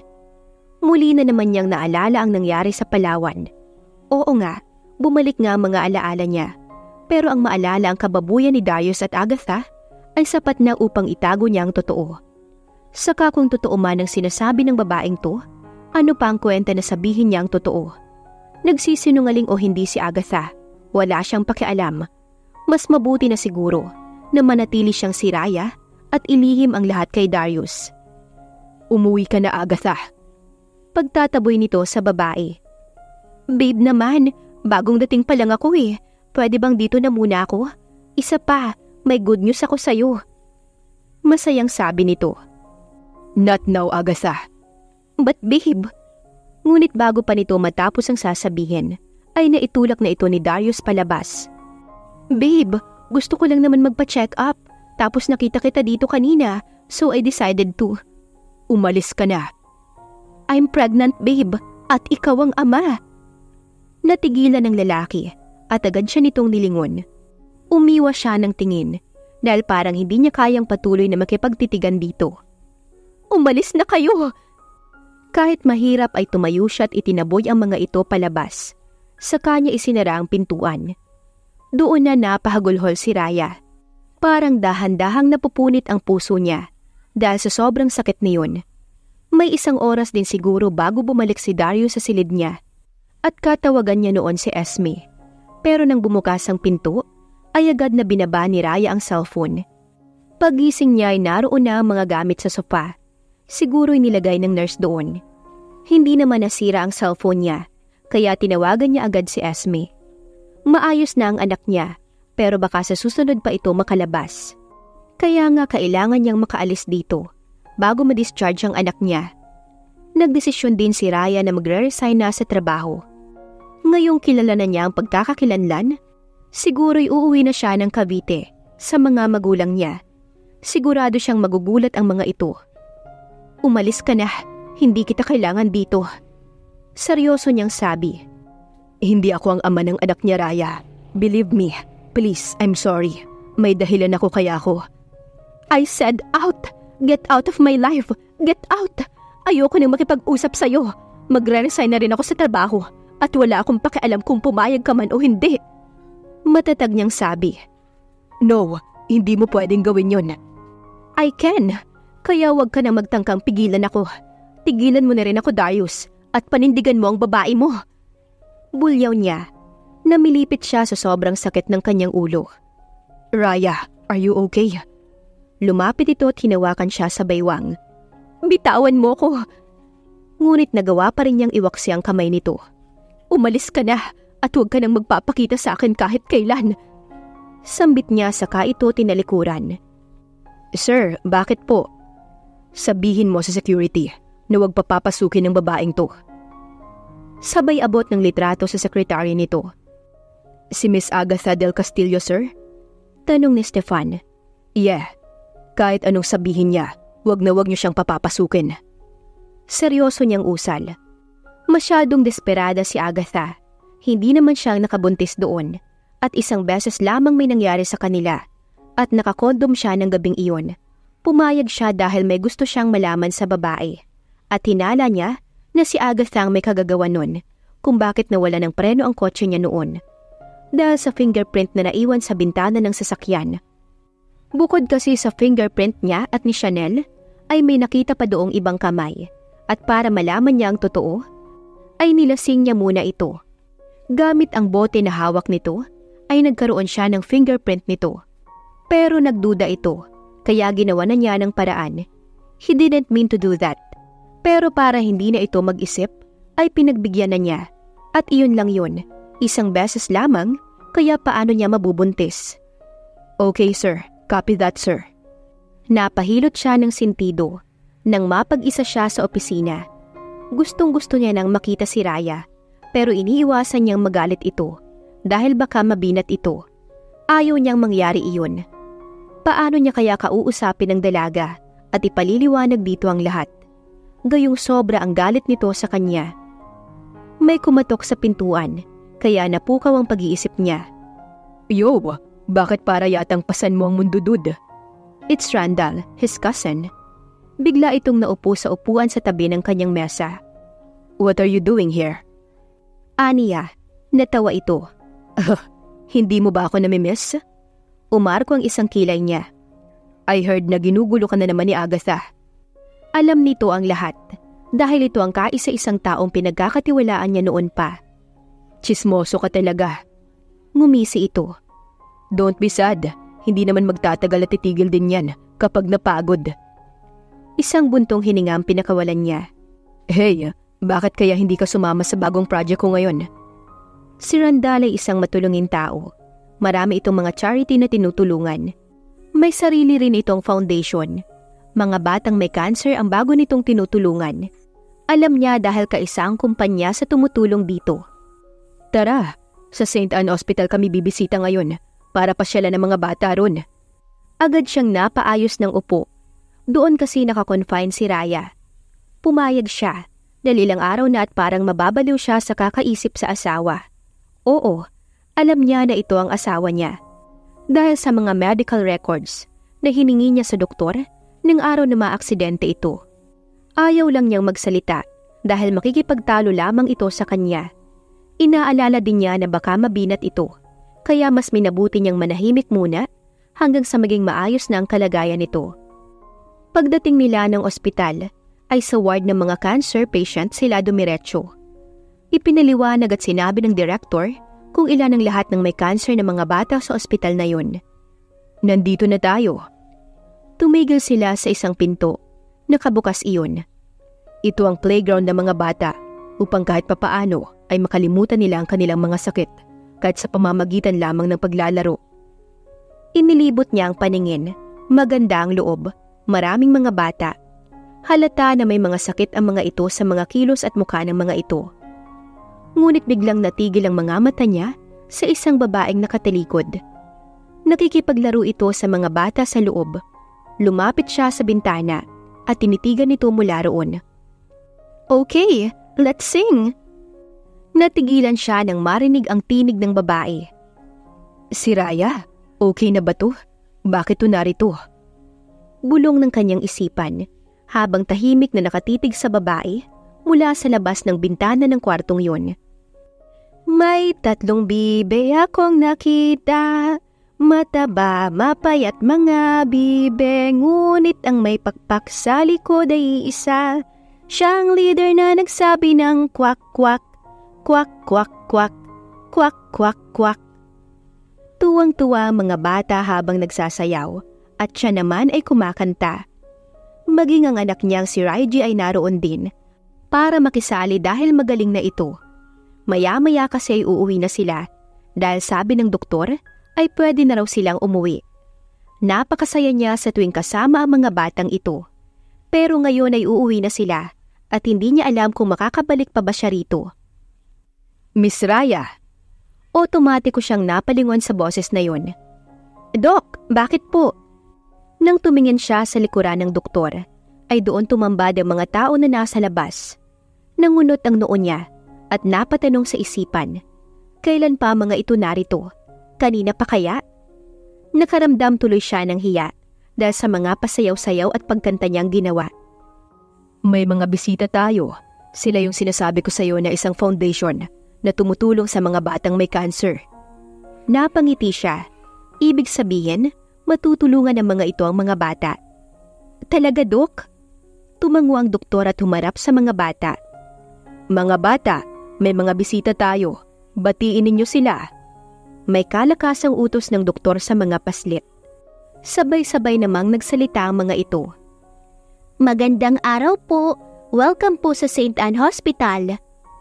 Habang nagsasalita ang mga ito, ay inilibot niya naman ang mga mata. 5 ang lahat ng naroon. Pumasok na ang mga ito at bumati pabalik sa mga bata. Ang akala niya, ay 5 lamang ang mga bisita. Natuod siya bigla sa kinatatayuan nang may isa pang lalaking pumasok sa play area ng ospital. Titig na titig ito sa kanya. Dagundong ang puso niya. Alam niya kung bakit. Maliban kasi sa kaba, ay natatakot din siya. Agad niyang sinulyapan si Raiji. Nakihalo ito sa mga batang nakikipagkwentuhan sa mga bisita. Sana lamang ay hindi ito lumapit sa kanya.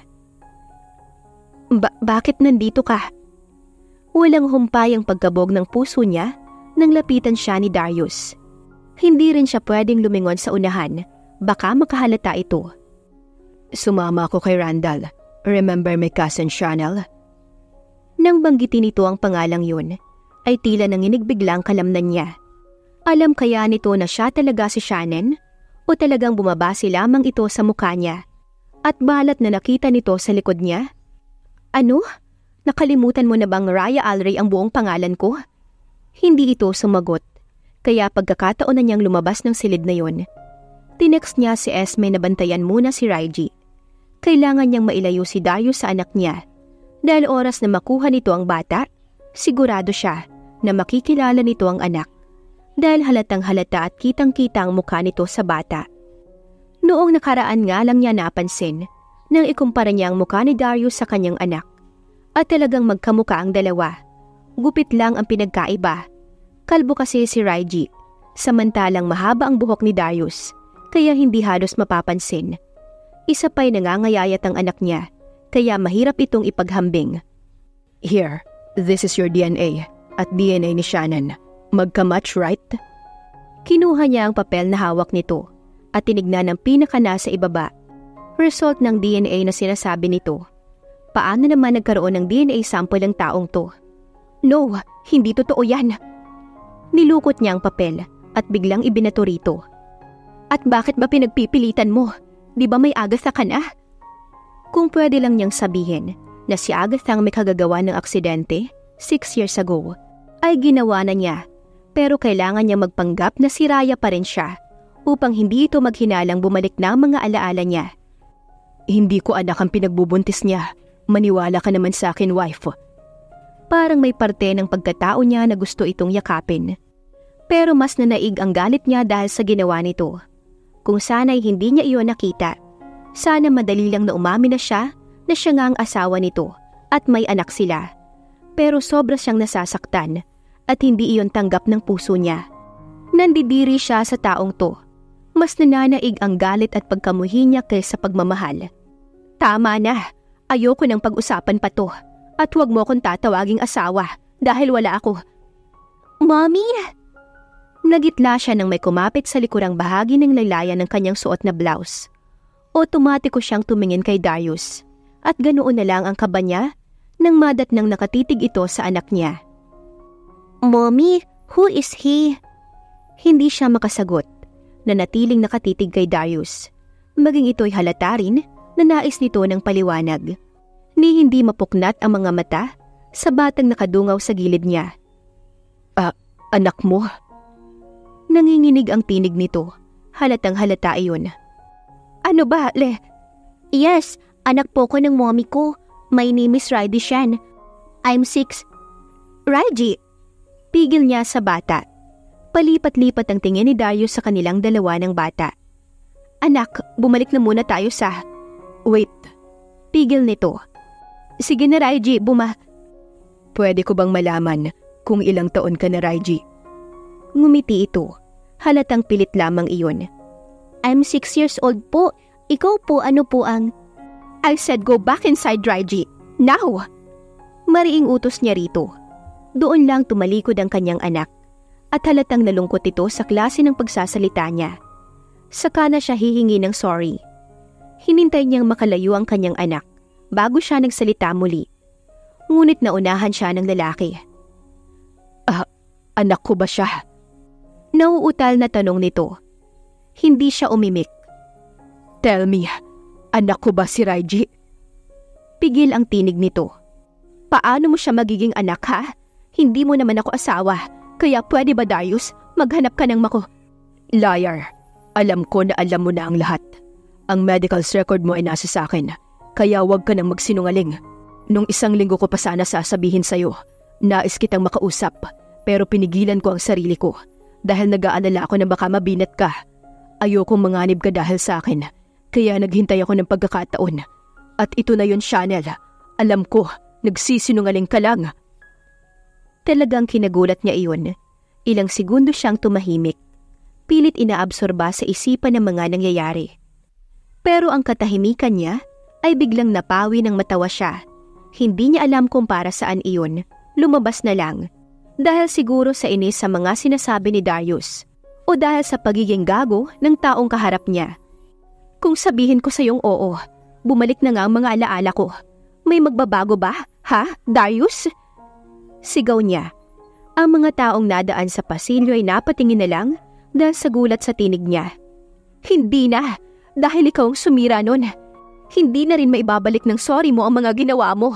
Kaya mas mabuti pang umalis ka na. Siguro, mas matatahimik ang buhay naming mag-ina. Kung hindi na bumalik ang mga alaala ko at para makalimutan ko na asawa pala kita. Ang lalaking nagpakasasa sa best friend ng asawa niya. At ang dahilan kung bakit kamuntik na tayong mamatay na dalawa. Ngayon, okay ka na ba? Pwede mo na ba akong tantanan, Darius? Tantanan mo na ako. Kung pwede lang, habang buhay ka nang maglaho sa buhay ko. Mahabang litanya niya. Nayuko ito. Okay. Pasimpleng sagot nito, bago siya nito iniwan. Pero bakit para naman yatang salungat ang nararamdaman niya ngayon? Di ba dapat ay masaya siya dahil tumalikod na ito? Gusto niyang habulin. Gusto niyang bawiin ang lahat ng mga sinabi niya. Pero pinigilan niya ang sarili. Hey dude, wait for me. Mula sa kanyang likuran ay dumaan ang pinsan nito, si Randall, kung hindi siya nagkakamali. Hindi niya ito nakilala agad dahil naging matured na kasi ang mukha nito. Gayong noon ay parang easy-go-lucky kung titignan niya. Malayo na pero hindi pa rin niya binabawi ang tingin. Pero nang makalabas sa entrance ng ospital ang mga ito, ay tumalikod na rin siya at pasimpleng pinahid ang mga luha. Sumobra ba siya? Masama na ba siya?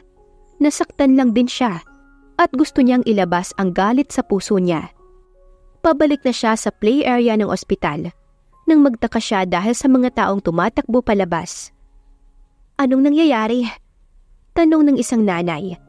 May lalaki daw na magpapakamatay. Hiyaw ng isa pang babae. Saka ito kumaripas paalis. Kinabahan siya. Ano ba ang problema niya? Bakit siya kinakabahan?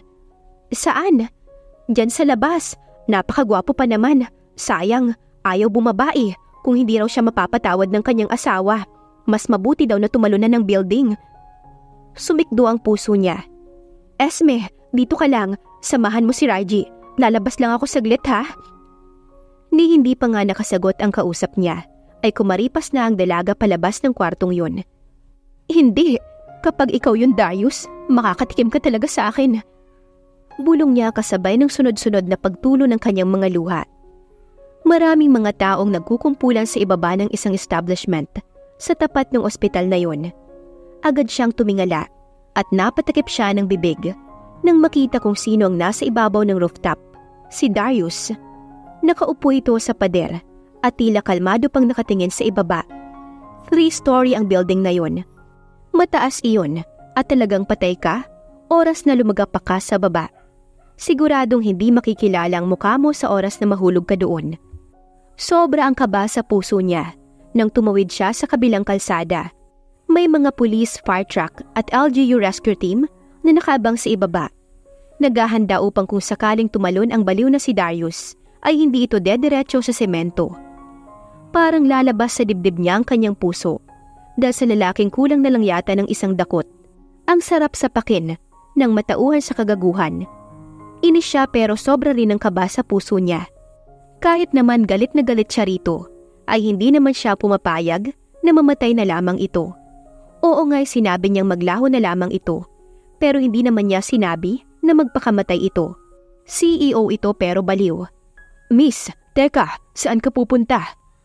Pigil ng pulis, nang akma sana siyang papasok ng gusali. Sir, ako po ang asawa. Kung gusto niyo pong mailigtas ang hinayupak na yan sa taas, paakyatin niyo po ko. Natigilan ito. Ikaw ba si Chanel? Oho, ako. Aniya. Sige, Sasamahan ka ng 2 tauhan ko. Pero hindi na niya hinintay ang pulis na makatapos sa pagsasalita at tumakbo na siya papasok. Hoy, miss! Kahit pa tinawag siya ng pulis ay hindi na siya tumigil. Pag talaga napigilan niya si Darius, talagang kukutosan niya. Ano bang pumasok sa utak nito at kung ano-anong pinagagawa. Hingal na hingal si Raya nang makarating sa pinaka-rooftop ng gusali. Saglit siyang nagpahinga bago tuluyang lumabas ng exit door. Si Darius ang tanging nakita niya roon. Nakaangat pa ang isang paa sa sahig at nakapatong sa ibabaw ng kinauupuan nitong pader. Nasa 1 metro lang yata ang taas niyon at 4 na dangkalang lapad. Sakto lang para maupuan. Nang maramdaman nitong bumukas ang pinto, ay tumingin ito agad sa dako niya. Nang makita siya ay gumalaw ito at tumayo sa ibabaw ng pader. Darius, ano ba? Bumaba ka dyan. Natatakot na siya. Ang tapang ay bigla na lamang nagtago at napalitan ng takot at kaba. Sabi mo, lumayo na ako. Ang sabi mo, maglaho na ako habang buhay, right? Then, your wish is granted. No, please, wag. I'm sorry. I didn't mean to say that. Galit lang ako, pero hindi ibig sabihin yun. You say it clearly, loud and clear, Chanel. I'm sorry kung nakita mo akong kasama si Agatha. May mga bagay lang na kailangan kong gawin para malaman ko kung sinong may kagagawa ng aksidenteng yun 6 years ago. Isa lang din ang pagpipilian ko ng sandaling yun, Chanel. Lalo na nang makita ko ang balat sa likuran mo. Mas sumidhi ang determinasyon sa puso ko para malaman ko ang totoo. I'm sorry kung nandidiri ka sa akin. I'm sorry kung galit ka sa akin. I know this is all my fault, wife. Naluha siya. Please, Darius. Please, don't do this. Alam kong kasalanan ko. Alam kong marami akong pagkakaamali. Pero sana kapag nawala ako, maging masaya ka. Maging masaya ka dahil ang hiling mo'y tinutupad. No, wag kang magsasalita ng ganyan. Pinapatawad na kita. Please, bumaba ka na. Lumingon ito. What did you say? Pinapatawad na kita.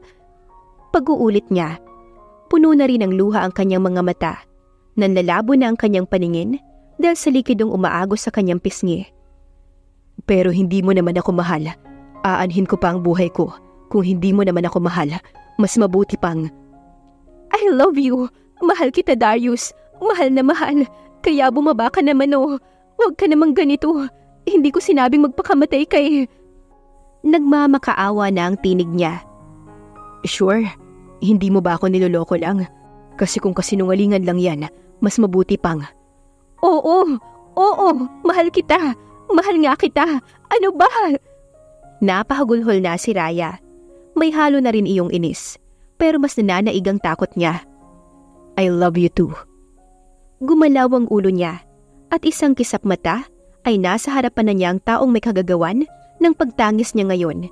Hindi siya nakapagsalita. Mas napaiyak pa nga lalo dahil sa sobrang takot. I'm sorry. Ngunit isang malakas na sampal ang pinakawalan niya. Adik ka ba, ha? Bulyaw niya rito, ngunit hindi ito sumagot at may kung sinong sinanyasan sa likuran niya. Ayos, pwede na ba akong umalis? Kailangan ko pa kasing kumbinsihin si Agatha. Nagulat siya doon. Anong ibig sabihin nito, ha? Inis niyang sabi, saka kumawala sa pagkakayakap niya rito. Ngunit isang kibit balikat lang ang sagot nito. Ganun? Niloloko niyo lang ba ako ni Randall, ha? Umiyak ako tapos hindi pala totoo. Hindi na niya natapos ang mga sasabihin pa sana. Nang sakupin ni Darius ang labi niya. Hindi na rin siya tumutol. Baka kasi magpakamatay na nga talaga. Mahirap na. Thanks, Tito. Paglabas nila ay nakipagkamay siya sa hepe ng mga pulis na nasa ibaba. Pati ba mga pulis kasabwat nito?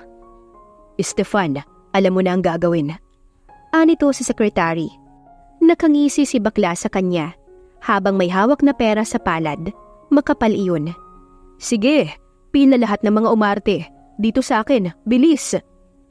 Bigla na lamang siyang nag-walk out sa sobrang inis. Natatawa naman siyang sinundan ng asawa. Adik, aniya.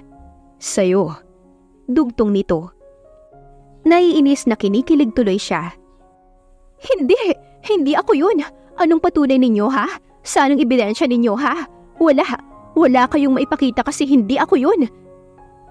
Tahimik lamang siyang nakamasid sa dalawang babaeng pulis na may hawak kay Agatha.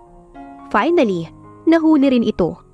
Paalis na sana si Agatha ng bansa nang mahuli ng mga pulis sa NAIA Terminal 2 kaninang madaling araw. Hindi siya makakapayag na makatakas ng ganun-ganun na lamang ang babaeng may kagagawa ng lahat. Babalik ako, Darius, at kukunin kita sa asawa mo. Tandaan mo yan. Akin ka lang. Kapag sinabi kong akin ka lang, akin ka lang. Anito saka tumawa ng malakas. Hindi ito buntis. Sadyang nagkunwari lamang si Agatha upang sana'y galitin siya at huwag siyang umamin. Dahil nga ano pa nga bang magagawa niya kung may bago na si Darius. Buo na rin sana ang desisyon niya, ngunit nabago ang lahat dahil sa ginawa nito. Manahimik ka. Hindi ka makakalabas dyan ng matagal na panahon, kaya huwag ka nang umasa. Baliw! Sambit ng isang policewoman. May mga kasong isinampa kay Agatha at alam niya na malaki ang laban nila dahil sa ebidensyang nakuha ni Darius. Kung minsan ay nasasaktan pa rin siya sa tuwing naiisip ang nangyari noon, ngunit pinipilit niyang ibaon sa limot ang mga iyon upang mabawasan ang hinanakit niya sa asawa. Daddy! Paglabas nila ng presinto, ay kakalabas lang din ni Reggie sa kotse. Patakbo itong lumapit sa ama upang ipakita ang Rubik's Cubes na nabuo nito sa ilang minuto lang. Good job, young man! Daddy, di ba sabi mo bibili tayo ng bike? Napangiti siya. Sa unang pagkikita pa lamang kasi ng mag-ama, ay parang close na agad ang mga ito. Sa bagay, halos pareho lang ang hilig ng mag-ama, mag-bike at Rubik's Cube. Of course, ngayon na ba? Sunod-sunod itong napatango. Parang noon ay pangarap lang niyang magkaroon ng ama ang kanyang anak. Pero ngayon ay natupad na. Daddy, no! Bigla kasing binuhat ito ng ama. Ayaw na ayaw pa naman iyon ng kanilang anak dahil big boy na raw ito. Thank you for bringing Reggie to my life. Salamat din at bumalik ka. Mahal na mahal kita, Chanel, my wife. Napangiti siya. May gusto ka na naman, no? Bulong niya habang pasakay sila ng kotse. Of course, kailangan para madagdagan na ang Reggie natin. Natatawa pa siya sa reaksyon ni Darius nang malaman nito na anak pala nilang pinagsaselosan nito noon. At sinabi na rin niya sa asawa na kaya siya pumayag noon na ibenta ang sarili dahil nga may sakit na cancer ang anak nila. Nang sabihin niya iyon, ay walang humpayang pagtulo ng mga luha nito. Paano na lang daw kung hindi itong napagbentahan niya ng sarili? At paano daw kung hindi siya nito inalok? Di nawala na daw ang panganay nila. Siguro talagang may plano ang Diyos sa lahat ng mga nangyari sa kanya. Pati ang tadhana ay nakisali na rin. Shannon? Naluluha ang daddy at mommy niya nang makita siyang papasok sa main door ng mansyon. Dad, Mom! Maging siya'y tumulo na rin ang masaganang luha sa kanyang mga mata. Iyon pa rin ang mga magulang niya. Parang hindi tumatanda ang mga ito. God, akala ko'y nagbibiro lang si Darius. Totoo pala. Buhay ka, anak. Buhay ang anak ko. Halos walang pagsidlan ang galak sa puso ng lahat. Lalo pat kompleto sila ngayong gabi para sa isang dinner. Wala nga lang ang in-laws niya dahil nagbakasyon daw sa Europe for a month. Tumawag naman sila roon at minamadali na rin ang mga itong makauwi dahil sa kauna-unahan nilang apo. Mas excited sa apo kaysa sa ibang bagay. Hindi rin niya masisisi ang mga ito dahil nag-iisang anak nila si Darius, maging siya. Kaya nga talagang nagsabi ang asawa niya na hindi daw ito gagaya sa mga magulang nilang pareho. Mga 6 daw ang gusto nito. Akala naman kasi nito ay madali lang manganak. Doon na rin natulog ang mga magulang niya. Siyempre katabi si Reggie. Wala naman itong pinipiling katabi kahit sino naman. Dahil lumaki naman kasi itong mabait na bata. Talaga nga naman, kung paglaruan ka ng tadhana ay sobrang nakakabaliw. Noon kasing mahulog siya sa bangin, ay dumiretso siya sa dagat na dinala naman sa baybayin, sa lugar na sakop ng Batangas, kung saan nakita siya nang umampon sa kanya. Siguro dahil sa malungkot at nag-iisa lamang ang babaeng nakapulot sa kanya, sinamantala na nitong magsinungaling upang hindi na ito muling maranasan ang mapag-isa. Pero kung tadhana mo ay nakasulat na talaga, wala pa ring magagawa ang sinuman para baguhin iyon. Masaya na siya, lalo na't magkasama na sila ni Darius. May bahagi pa rin sa puso niya na nasasaktan. Pero pasasaan ba? At matatabunan din iyon ng bagong mga alaala. Si Esme ito pa rin ang yaya ng anak niya. At siya'y nasa bahay na lamang. Dahil 2 buwan na siyang buntis sa pangalawa nilang anak ni Darius. Nangyari yata iyon nung pumayag siyang magpagamit dito para sa anak niyang may sakit. Why? Napayakap siya rito habang umiiyak. Dito ka lang, aniya. Pero may meeting ako ngayon, wife. Sige, meeting o ako? Tumayo siya at hinubad ang suot na bestida. Nagulat si Darius. Nanlalaki ang mga mata nito habang hindi mapuknat ang mga mata sa kabuuan niya. Kita niya ang paggalaw ng Adam's apple ng kanyang asawa. Ikaw? Yun naman pala eh. Aniya tsaka ito itinulak pahiga sa kama. Bihis na rin ito, pero ayaw niyang payagang pumasok sa trabaho. Ewan ba niya, pero parang itong asawa yata niya ang pinaglilihian niya. Sabi ni Darius, magpakasal daw ulit sila. Saka na kapag nakapanganak na siya. Wala rin naman itong magagawa kapag nagdesisyon na siya. Si Raji ay kinuha na naman ng lolo at lola. Kung hindi sa mga magulang niya, doon sa kabila. Nag-iisa pa lamang kasi, kaya binibilisan na nila para makarami.